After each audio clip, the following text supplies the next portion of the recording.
칠흑 같은 어둠 속 눈보라가 휘몰아치는 길 한복판에 쓰러진 이화. 그때 등불을 든 노파가 운명처럼 나타났다. 숙종 임금 재위 중이던 어느 해 한양의 명문가 김대감 댁으로 한 여인이 시집을 왔다. 그녀의 이름은 이화. 비록 친정은 몰락한 양반 가문이었으나 이화는 그 이름처럼 빼어난 자태에 비단결 같은 마음씨를 지닌 교수였다. 일찍이 여인의 덕목이라 일컬어지는 자수와 시문에 능하였고 그 총명함은 글을 읽지 않아도 눈빛만으로 능히 꿰뚫어 볼 지경이었다. 그녀의 친정은 가난하였으나 병든 아버지는 딸의 고든 마음을 유일한 위안 삼아 아끼고 또 아꼈다. 대대로 권세를 누려온 김대감 댁은 그 위세가 하늘을 찔렀으나 가문 대대로 내려오는 기묘한 사연들이 은밀히 전해져 내려오는 곳이기도 했다. 이화는 가문의 명예와 혈통을 중시하는 엄격한 유교사회의 법도에 따라 제2의 친정인 시댁을 온 마음으로 섬기리라 다짐하며 새 삶을 시작하였다. 혼례를 올리던 밤 붉은 홍실로 묶인 두 인연이 처음으로 마주한 그 순간 이화는 홀로 깨는 꿈을 꾸었다. 맑고 투명하던 거울이 한순간 쨍그랑 소리를 내며 산산조각 나는 꿈이었다. 꿈에서 깨어난 그녀는 가슴을 쓸어내리며 불길한 예감에 휩싸였다. 앞날이 순탄치 않을 것이라는 시린 예감이 등골을 타고 흘렀다. 새신랑은 마음이 약하고 우유부단한 사내였다. 시어머니는 겉으로는 인자한 미소를 띄었으나 그 눈빛은 한없이 냉혹하여 얼음 같았고 시누이 아씨는 이화의 빼어난 아름다움과 깊은 지혜를 은연중에 시기하는 기색을 감추지 못했다. 시어머니는 이화의 단아한 행동거지와 현숙한 자태를 볼수록 자신의 아들과 가문이 그 빛에 가려질까 염려하는 듯했다. 그녀는 며느리의 정갈한 마음을 시험하듯 넌지시 어려운 일을 맡기곤 했다. 어느 날 아침 시어머니가 이화에게 잔을 내밀었다. 아가, 너의 손으로 직접 끓인 약차를 마시고 싶구나. 허투루 하지 말고 정성을 다하여라. 이화는 고개를 숙여 예를 올렸다. 어머님, 소첩이 부족하나 정성을 다해 가문을 섬기겠나이다. 하해와 같은 어머님의 은혜에 보답고자 이 한 몸 바치겠사옵니다. 시어머니는 빙긋 웃었으나 그 웃음 뒤에는 가늠할 수 없는 냉기가 서려 있었다. 아가, 너의 그 고든 마음이 이 집안의 복이 될 것이다. 부디 변치 말고 이 가문의 근간이 되어주렴. 이화는 그 말에 더욱 깊이 고개를 숙였다. 겉으로는 순종하는 며느리였으나 속으로는 스산한 바람이 부는 듯했다. 이 김대감 댁에는 늙은 몸종 한 명이 있었다. 그는 오랫동안 이 집안의 크고 작은 비밀들을 간직해온 인물이었다. 이화는 간혹 그 늙은 몸종의 눈빛에서 자신에게 향하는 연민과 동시에 경계의 그림자를 읽었다. 그 눈빛은 마치 이 집안의 비밀은 깊고 너의 운명은 아직 시작에 불과하다고 말하는 듯했다. 시어머니의 시험, 남편의 무심함, 시누이의 질투 속에서 이화는 오직 순종으로서 자신을 지키려 애썼으나 깨어진 거울의 파편처럼 흩어진 마음은 쉬이 모이지 않았다. 그녀의 앞날에 드리워진 어둠은 점차 짙어져만 갔다. 김대감 댁에 드리워진 어둠은 밤이 깊어갈수록 더욱 짙어졌다. 혼례를 올리던 밤, 이화가 보았던 깨어진 거울의 파편들은 점차 현실이 되어 그녀를 조여왔다. 김대감 댁의 외아들, 이화의 지아비는 호련히 알아눕더니 날마다 병세가 악화되어 자리에서 일어서는 날보다 누워 지내는 날이 길어졌다. 의원이 백방으로 약을 썼으나 차도가 없었고 집안에는 늙은 하인들의 불안한 수군거림이 가득했다. 시어머니의 얼굴에는 웃음기가 사라진 지 오래였고 늘 이화를 못마땅히 여기던 시누이 아씨의 눈빛은 더욱 차가운 불꽃을 품었다. 어느 날 밤 지아비의 고통스러운 신음소리가 방문을 넘어들려왔다. 시어머니와 시누이는 침상 곁을 지키며 비통해했다. 그때 시누이 아씨가 섬뜩한 눈빛으로 이화를 노려보았다. 어머님, 불길한 애군이 집안에 가득하니 필시 연유가 있을 것입니다. 저 계집이 이 집안에 발을 들인 후로 일이 연이어 불행이 닥치지 않았나이까. 틀림없이 저것이 저희 오라버니께 불운을 가져다주는 요물입니다. 이화는 마른 하늘의 날벼락이라도 맞은 듯 온몸이 굳어버렸다. 그녀는 서둘러 무릎을 꿇고 애끓는 목소리로 결백을 호소했다. 마님, 소첩은 그저 이 집안의 평안을 빌며 하해와 같은 은혜에 보답고자 했을 뿐이옵니다. 하늘이 알고 땅이 아는데 어찌 이러시나이까. 이화의 목소리는 떨렸으나 그 속에는 꺾이지 않는 절규가 담겨 있었다. 그러나 시어머니의 눈빛은 냉혹하기 그지없었다. 그녀의 얼음 같은 시선이 이화의 심장을 꿰뚫는 듯했다. 내 너 같은 것을 들인 것이 가문을 망치는 길이었다. 네가 이 집에 들어선 후로 어찌 이리 흉한 일이 끊이지 않는단 말이냐. 기어이 내 아들을 이 지경으로 만들고야 말았구나. 당장 나가거라. 이 더러운 요물. 시어머니의 말은 차가운 비수가 되어 이화의 심장을 갈랐다. 가슴속에서 솟구치는 배신감과 절망감의 이화는 숨조차 제대로 쉴 수 없었다. 그녀의 입술은 파르르 떨렸고 눈에서는 뜨거운 눈물이 쉴 새 없이 흘러내렸다. 그녀는 억울함에 몸부림치고 싶었으나 뱃속에 움튼 작은 생명을 느끼자 차마 그럴 수 없었다. 이 순간에도 그녀의 뱃속에서는 또 다른 심장이 고요히 뛰고 있었다. 아가야, 어미가 너만은 지켜야 한다. 이 모진 세상 속에서도 너와 함께라면 살아낼 수 있을 것이다. 이화는 이를 악물었다. 쓰디쓴 눈물을 삼키며 뱃속의 아이를 위해 살아야 함을 다시금 다짐했다. 그러나 그 다짐 위로 남편의 무심한 눈빛이 겹쳐지자 그녀의 희망은 다시금 나락으로 떨어지는 듯했다. 병색이 완연한 지아비는 어머니의 단호한 권위 앞에 무력하게 아내의 추방을 지켜볼 뿐이었다. 그의 눈빛에는 미안함과 연민이 스쳤으나 그 어떤 말도 그 어떤 행동도 이화를 위한 것이 아니었다. 그의 침묵은 이화에게 또 다른 절망의 무게로 다가왔다. 시어머니는 이화의 팔을 잡아 끌며 가문의 문 밖으로 내쫓았다. 그녀의 등 뒤로 문이 쾅 하고 닫히는 소리가 울렸다. 그 소리는 이화의 지난 세월과 함께 모든 희망을 짓밟는 듯했다. 한겨울 매서운 칼바람이 몰아쳤고 하늘에서는 눈보라가 휘몰아치기 시작했다. 거센 눈발이 그녀의 얼굴을 때리고 옷깃 속으로 파고들었다. 이화는 얇은 옷 한 벌에 맨발로 내던져졌다. 발끝이 시리고 온몸이 떨렸으나 그녀는 주저앉을 수 없었다. 뱃속의 아이를 지켜야 한다는 일념으로 간신히 몸을 일으켰다. 어둠 속 눈보라가 휘몰아치는 길 위에서 그녀는 어디로 가야 할지 알 수 없었다. 그녀의 앞길은 칠흑 같은 어둠과 차가운 눈발로만 가득했다. 이화는 그저 앞으로 나아갈 뿐이었다.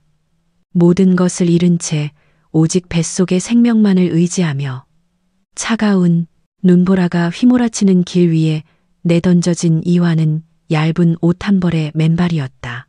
발끝이 시리고 온몸이 떨렸으나 뱃속에 움튼 작은 생명만이 그녀를 일으켜 세우는 유일한 이유였다. 칠흑 같은 어둠 속에서 그녀는 어디로 가야 할지 알 수 없었다. 그저 앞을 향해 한 걸음 한 걸음 무겁게 내디딜 뿐이었다. 온몸에 온기가 빠져나가는 듯했지만 그녀는 이를 악물고 걷고 또 걸었다.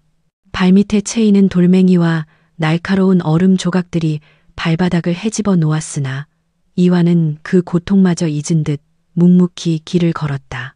꼬박 하룻밤을 쉬지 않고 헤매던 그녀는 날이 밝아올 무렵 겨우 인가른자가 드문 산골 마을 어귀에 다다랐다. 그녀의 행색은 초라하기 그지없었다. 찢어진 옷자락과 헝클어진 머리, 피투성이가 된 맨발은 그녀의 고난을 여실히 보여주었다. 마을 사람들은 그녀를 보고 수군거렸다. 어떤 이들은 불쌍하다는 듯 혀를 찼으나 대부분은 싸늘한 시선으로 그녀를 외면했다. 김대감 댁에서 소방 맞은 안악이라 하더군. 아무리 그렇기로써니 저리 비참하게 쫓겨날 만한 연유가 있겠지. 필시 팔자가 사나운 요물일 것이야. 날선 손가락질과 멸시가 비수처럼 날아와 그녀의 가슴에 박혔다. 그러나 이화는 그들의 시선을 피하지 않았다. 억울함의 눈물이 솟구쳤으나 뱃속의 아이를 위해 꿋꿋이 고개를 들었다. 그녀의 눈빛은 비록 지쳐 있었으나 그 깊은 곳에는 쉽사리 꺾이지 않는 존엄이 빛나고 있었다. 마을 사람들의 냉대 속에서 더 이상 기댈 곳이 없음을 깨달은 이화는 마지막 남은 힘을 쥐어짜 다시금 눈보라 속으로 발걸음을 옮겼다. 얼마나 헤매었을까. 사경을 헤맬 무렵 그녀는 칠흑 같은 어둠 속에서 희미하게 타오르는 등불 하나를 발견했다. 그것이 바로 노파의 오두막이었다. 다행히 그 오두막에서 노파를 만나 간신히 목숨을 부지할 수 있었다. 노파는 이화에게 따뜻한 죽을 내어주고 묵은 옷가지를 나누어주며 정성껏 보살폈다. 이화는 마침내 그 노파의 도움으로 사내 아이를 낳았다. 차가운 세상에 홀로 내던져진 줄 알았던 그녀에게 아기의 울음소리는 마치 하늘이 내려준 한 줄기 구원과 같았다. 작고 보드라운 아들을 품에 앉아 얼어붙었던 심장이 녹아내리는 듯했다. 그러나 고통스러웠던 출산의 순간도 잠시 밖에서 들려오는 매서운 바람 소리는 언제나 이화의 마음을 불안하게 만들었다. 이화는 노파의 따뜻한 보살핌 속에서 조금씩 기력을 회복해 갔다. 어느 해질녘 아기를 재운 이화는 노파 앞에 무릎 꿇고 앉아 자신의 기구한 사연을 털어놓았다. 한양 김대감 댁으로 시집갔던 일, 시어머니의 시험과 시누이의 질투, 그리고 남편의 병환과 그로 인해 자신이 집안의 애군이라 몰려 쫓겨나게 된 참담한 이야기까지 목이 메어 말을 잇지 못하면서도 눈물로 호소했다. 뱃속에 아이를 품고 모진 한겨울밤을 홀로 헤매었던 뼈아픈 기억에 그녀의 목소리는 끊임없이 떨렸다. 어머님, 소첩이 무슨 죄를 지었기로 이리 모진 고통을 겪어야 한단 말입니까? 억울하고 원통하여 밤잠을 이룰 수가 없사옵니다. 그저 뱃속에 이 아이만을 바라보며 간신히 살아왔나이다. 노파는 한참 동안 이화의 이야기를 묵묵히 들었다. 세월의 풍파가 새겨진 깊은 주름 속에서 그녀의 눈빛은 형언할 수 없는 연민과 동시에 어떤 결연한 의지를 담고 있었다. 이화의 슬픔에 찬 눈동자 속에서 노파는 잊고 싶었던 오래된 그림자를 보았다. 노파는 따뜻한 온기가 남아있는 차를 한 모금 마시더니 길게 한숨을 내쉬었다. 아가, 그대의 기구한 사연을 들으니 내 오랜 세월 묻어두었던 지난날의 기억이 떠오르는구나. 내 한평생 궁궐 안에서 의녀로 지냈으니 세상의 온갖 병고와 인간의 탐욕을 헤아려 보았지. 이화는 노파의 말에 놀라 노파를 올려다보았다. 노파는 희미한 등불 아래 마치 오랜 시간 품어온 비밀을 토해내듯 천천히 이야기를 시작했다. 그대 시어머니의 이야기는 내 익히 들어 알고 있네. 그 김대감 댁은 대대로 재물을 탐하고 권세를 벗는 마음이 강한 집안이었지. 하지만 지금의 시어머니는 그 중에서도 으뜸가는 욕망의 화신이었네. 노파의 목소리에는 깊은 회한이 서려 있었다. 내 오래전 김대감 댁의 첫째 부인께서 병환으로 알아놓으셨을 때 궁에서 의녀가 파견되었는데 그 사람이 바로 나였네.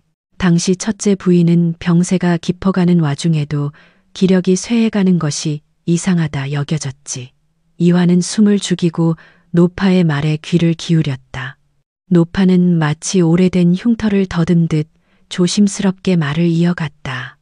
첫째 부인이 돌아가신 후 나는 우연히 그 독의 흔적을 발견했네. 그것은 흔적조차 남기지 않아 병세로 위장하기 쉬운 아주 교활한 독이었지. 당시 둘째 부인이었던 지금의 시어머니가 가문의 모든 재산과 대감의 총애를 독차지하고자 첫째 부인을 서서히 독살하려 했던 것이었네. 내 눈으로 직접 보고야 말았지. 허나 나는 미천한 의녀일 뿐 그 거대한 권력 앞에 진실을 밝힐 엄두조차 내지 못했네. 내 입을 열었다간 나뿐 아니라 내 모든 가족이 피바람을 맞을 것이 뻔했으니 그저 죄책감에 휩싸여 평생을 숨죽여 살아왔네. 나약한 의녀였던 나는 그저 눈물을 삼키며 그 모든 것을 가슴에 묻어야만 했지. 노파의 고백에 이화는 충격에 휩싸였다. 자신에게 덮쳐온 불행의 근원이 단순한 미움이 아니라 가문의 깊은 곳에 뿌리내린 탐욕과 잔인함에 있었음을 깨달은 것이다. 그녀의 시어머니는 첫째 부인을 독살하려 한 잔악한 계략을 꾸몄고 이제는 자신의 가문을 위협하는 존재라 여기며 이화마저 제거하려 드는 것이었다. 아니, 어찌 그런 끔찍한 일이. 소첩의 시어머니께서 정녕 그러셨단 말입니까? 이화는 경악을 금치 못하며 손으로 입을 틀어막았다. 그 순간 노파는 결연한 표정으로 이화의 두 손을 굳게 잡았다. 아가, 그대와 그대의 아이는 김대감 댁의 또 다른 희생양이 될 뻔했네. 네, 이제 더 이상 외면할 수 없네. 내 평생의 한을 풀고 그대의 억울함 또한 밝혀야 할 때가 온 것이지. 지금껏 때를 기다려왔네. 이제는 그 진실을 밝힐 용기가 생겼어. 더 이상 눈 감고 있을 수만은 없어. 내 의녀로서 사람의 목숨을 경시하는 자의 악행을 어찌 모른 척하리요. 노파는 침상 아래 깊숙이 숨겨두었던 낡은 나무 상자를 꺼냈다. 상자를 열자 빛바랜 서신 한 묶음이 나왔다. 이것이 바로 내가 당시 첫째 부인의 병환을 돌보며 기록했던 의무일지, 일세, 병의 진행 상황과 사용된 약재, 그리고 발견된 독의 미세한 흔적까지 낱낱이 기록해 두었지. 혹여 이 진실이 밝혀질 날이 올까 하여 몰래 숨겨두었던 것이네. 미천한 의녀의 기록이 대감댁의 위세를 어찌 이기겠나 싶어 망설였으나 이제는 이 서신이 빛을 볼 때가 온 것이지. 이화는 노파의 손에 들린 서신을 보며 희미한 희망과 함께 형언할 수 없는 두려움에 휩싸였다. 진실을 밝힐 증거는 손에 쥐었으나 그 뒤에 따를 풍파를 감당할 수 있을지 막막했다. 바로 그때였다. 고요하던 산골 오두막 밖에서 인기척이 들려왔다. 사각사각 눈 밟는 소리가 점점 가까워졌다. 굳게 닫힌 문 밖으로 여러 사람의 그림자가 어른거렸다. 이화는 아기를 품에 안은 채 숨을 멈췄다. 노파의 얼굴은 순간 굳어졌다. 저들은 김대감 댁에서 보낸 자객들일세. 내 그대의 흔적을 찾아 여기까지 쫓아올 줄 짐작은 했으나 일이 빨리 닥쳐올 줄이야. 불길한 예감은 현실이 되어 오두막을 덮쳤다. 문 밖에서 억센 발길질 소리가 들리더니 낡은 나무 문이 쾅 하고 부서지며 안으로 밀려 들어왔다. 칠흑 같은 어둠 속에서 거친 사내들 여럿이 칼을 뽑아든 채 오두막 안으로 들이닥쳤다. 그들의 눈은 이화를 향해 매섭게 번뜩였다. 이화는 아기를 감싸 안으며 몸을 움츠렸다. 노파는 재빨리 이화의 손에 서신 묶음을 쥐어주었다. 이 서신을 부디 대사원께 전하시게. 이것이 진실을 밝힐 유일한 증자일세. 내 미천한 목숨이라도 걸고 자네를 도우리라 약조했으니 이 목숨 아깝지 않네. 노파의 목소리는 떨렸으나 그 속에는 단단한 비장함이 깃들어 있었다. 노파는 이화의 품에 안긴 아기를 가만히 들여다보더니 이화의 얼굴을 보았다. 부인, 부디 살아남아 이 아이를 지키고 원한을 푸시오. 이 아이를 통해서 반드시 진실을 밝히고 억울함을 갚으시오. 그것만이 내가 마지막으로 바라는 바일세. 이화는 노파의 눈빛에서 죽음을 각오한 의지를 읽었다. 그녀는 울부짖고 싶었으나 아기를 품에 안은 두 팔은 덜덜 떨렸다. 노파는 더 이상 지체할 틈도 주지 않았다. 그녀는 거친 손으로 아궁이에서 활활 타오르던 불쏘시개를 잡더니 오두막 한쪽에 쌓아두었던 마른 집단으로 몸을 던졌다. 낡은 오두막은 순식간에 불길에 휩싸였다. 내 한평생 사람을 살렸으니 마지막 가는 길도 의롭게 가야지. 불길이 치솟자 매캐한 연기가 오두막을 가득 채웠다. 자객들은 예상치 못한 상황에 당황하여 한 발짝 물러섰다. 노파는 불길 속으로 뛰어들어 자객들의 시선을 끌었다. 타오르는 불길 속에서 노파의 희미한 형체가 보였고 그녀의 의연한 모습은 마치 거대한 불꽃처럼 이화의 눈에 새겨졌다. 자객들이 불길과 연기에 휩싸여 혼란스러운 틈을 타 노파는 마지막 힘을 다해 이화의 등을 떠밀었다. 어서 도망치시오. 이화는 노파의 마지막 외침과 타오르는 불길을 뒤로 한 채 갓 태어난 아들을 품에 안고 오두막 뒷문으로 도망쳤다. 겨울밤의 매서운 바람이 다시금 그녀의 얼굴을 때렸다. 눈 덮인 뒷산은 칠흑 같은 어둠에 잠겨 있었으나 이화는 뒤돌아볼 겨를도 없이 오직 앞으로 나아갔다. 노파의 비장한 희생은 이화에게 살아남아야 할 이유와 반드시 진실을 밝혀야 한다는 굳은 다짐을 심어주었다. 뜨거운 눈물이 차가운 뺨을 타고 흘러내렸지만 그녀는 이를 악물었다. 노파가 건넨 서신과 품 안의 아기가 그녀의 유일한 희망이었다. 타오르는 불길이 밤하늘을 붉게 물들이는 가운데 이화는 끝없이 깊어지는 설산을 향해 발걸음을 재촉했다. 아기의 작은 심장 소리가 그녀의 가슴에 울려 퍼졌다. 어두운 밤, 불길 속에서 노파의 숭고한 희생과 함께 도망쳤던 이화는 아들을 품에 안고 고단한 세월을 견뎌냈다. 칠흑 같은 절망 속에서도 오직 노파가 건넨 서신과 아들을 지켜야 한다는 일념으로 낯선 땅을 떠돌았다. 수년의 세월이 흐르는 동안 아기는 씩씩한 사내 아이로 자라났다. 이화는 아들에게 글을 가르치고 덕을 일러주며 세상의 이치와 삶의 지혜를 온 마음으로 전했다. 그녀의 아픔은 아들의 맑은 눈빛 속에서 점차 아물어갔고 복수의 칼날 대신 강물처럼 흐르는 인내와 지혜로움으로 스스로를 단련했다. 그러던 어느 날 이화는 한 고을을 지나던 중 암행어사가 순행 중이라는 소문을 듣게 되었다. 노파가 일러주었던 그날이 마침내 도래했음을 직감한 이화의 가슴은 거센 파도처럼 일렁였다. 손때 묻은 서신 묶음을 꺼내 들자 노파의 마지막 외침과 타오르던 불길이 다시금 생생하게 떠올랐다. 그녀는 이제 더 이상 망설일 수 없었다. 노파의 숭고한 희생을 헛되이 할 수 없다는 굳은 다짐이 그녀의 여린 어깨를 붙잡았다.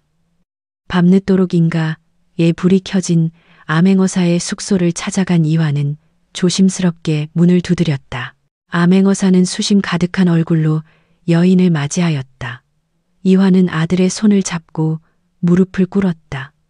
나리, 소첩이 감히 나리를 찾아뵌 것은 만천하에 드러나야 할 참혹한 진실을 아뢰기 위함이옵니다.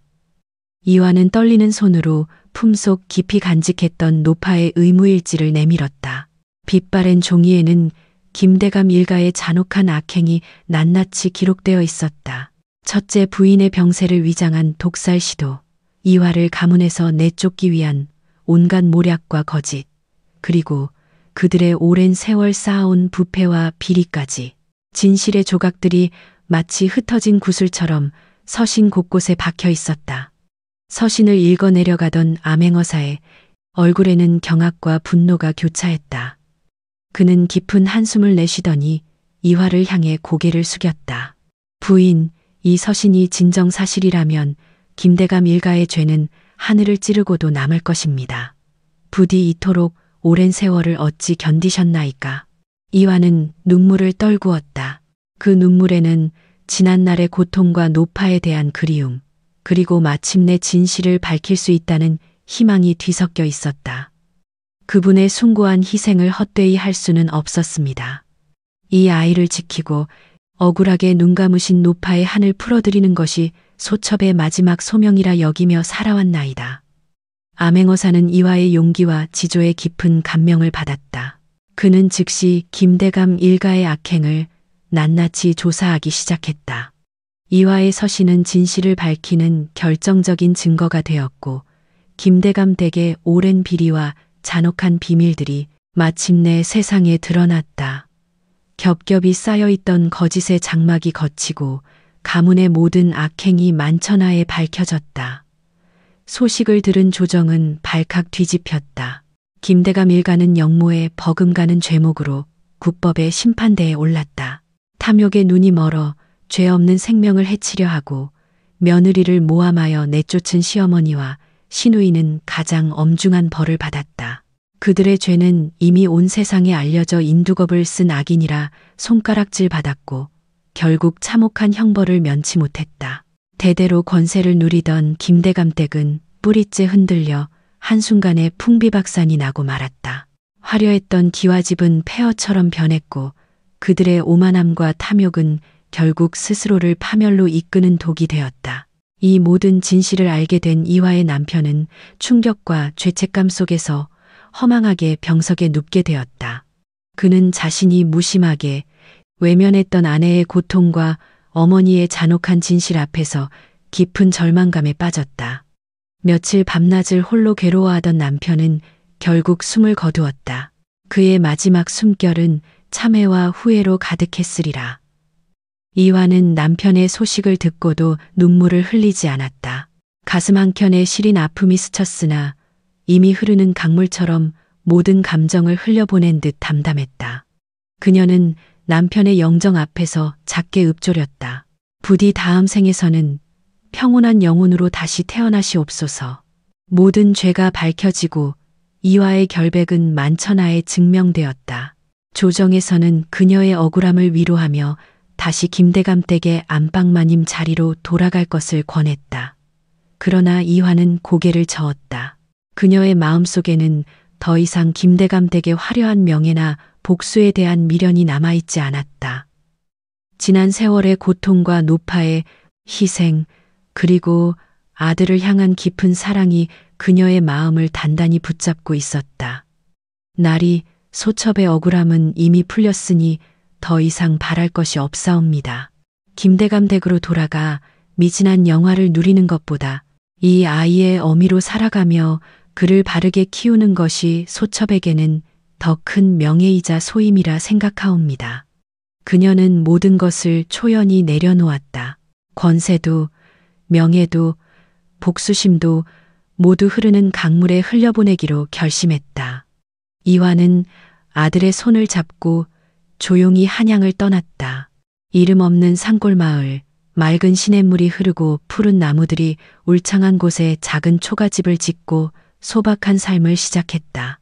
그녀는 아들에게 김대감 댁의 악행이나 지난날의 비극을 자세히 이야기하지 않았다.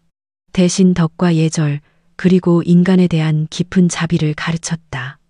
해질녘 이화는 아들과 함께 냇가에 앉아 흘러가는 강물을 바라보았다. 강물은 쉬지 않고 흐르며 지나간 모든 것을 씻어내고 새로운 물줄기를 만들어갔다. 아가, 너는 저 강물처럼 넓고 깊은 마음을 지니고 살아야 한다. 너의 삶이 비록 험난할지라도 물처럼 스스로 길을 찾아 흐르고 모든 것을 포용하며 나아가거라. 아들은 엄마의 손을 꼭 잡았다. 그의 눈빛에는 맑고 고든 기계가 서려 있었다. 이화는 아들의 머리를 쓰다듬으며 지난날의 모든 아픔과 원한을 강물에 흘려보냈다. 이제 그녀의 가슴에는 더 이상 불타는 분노나 시린 절망이 남아있지 않았다. 오직 아들을 향한 한없는 사랑과 평온한 마음만이 가득할 뿐이었다. 그녀는 평생을 아들을 덕망 있는 인물로 키우는 데 바쳤고 아들 또한 어머니의 가르침을 따라 훗날 많은 이들에게 존경받는 큰 인물이 되었다. 김대감 댁의 비극은 사람들의 입에 오르내리는 야담으로 남았으나 이화의 삶은 고통을 넘어선 평온과 지혜의 상징이 되었다. 인앤디파인드 세월은 유수와 같아 흐르고 흘러 한양의 김대감 댁이 누렸던 화려했던 영화는 덧없는 꿈처럼 사라져 역사의 뒤안길로 자취를 감추었다. 한때 권세의 중심이었던 그 이름은 어느새 사람들의 기억 속에서 희미해져 갔고 오만과 탐욕으로 쌓아 올린 모든 것은 티끌처럼 흩어져 폐허가 된 기와 조각만이 지난날의 영화를 짐작게 할 뿐이었다. 그러나 혹독한 시련 속에서도 꺾이지 않았던 한 여인의 이름은 세월이 흐를수록 더욱 선명히 빛났다. 사람들은 그녀의 굳은 절개와 고결한 품성을 입에 담아 칭송하며 비극 속에서도 맑은 덕을 지켜낸 이화를 열불이프라 일컬었다. 그러나 정작 이화는 그 모든 찬사의 고요한 미소로 답할 뿐이었다. 소첩이 행한 것은 오직 어미로서 마땅히 할 도리였을 뿐 과분한 칭송이옵니다. 그녀는 화려한 명예도 부귀영화도 뜬구름과 같음을 이미 깨달은 지 오래였다. 오직 진실하고 어진 마음만이 세월의 풍파를 이겨내고 영원히 남는 법임을 그녀의 삶은 말없이 증명하였다. 이화의 아들은 어머니의 깊은 가르침을 평생의 등불 삼아 살아갔다. 그는 장성하여 조정에 나아가 백성을 위한 청렴한 관리, 즉 청백리덩, 발의가 되어 그 이름이 만백성에게 알려졌다. 어미에게 배운 덕과 지혜로움으로 민초들의 고통을 헤아리고 억울한 자들을 돌보며 어머니의 고든 마음을 평생 실천했다고 전해진다. 혹독한 겨울을 이겨낸 매화가 더 짙은 향을 품듯 사람의 덕 또한 모진 시련 속에서 더욱 빛나고 깊어지는 것이리라. 이화의 이야기는 단순한 야담이 아닌 진정한 고귀함이 지위가 아닌 덕에 있음을 일깨우는 깊은 교훈으로 길이 남았다. 그 향기는 세월이 지나도 사라지지 않고 만백성의 마음속에 잔잔히 퍼져나갔다. 이화의 삶은 영원히 꺼지지 않는 덕의 향기로 역사의 한 페이지에 경외롭게 새겨졌다.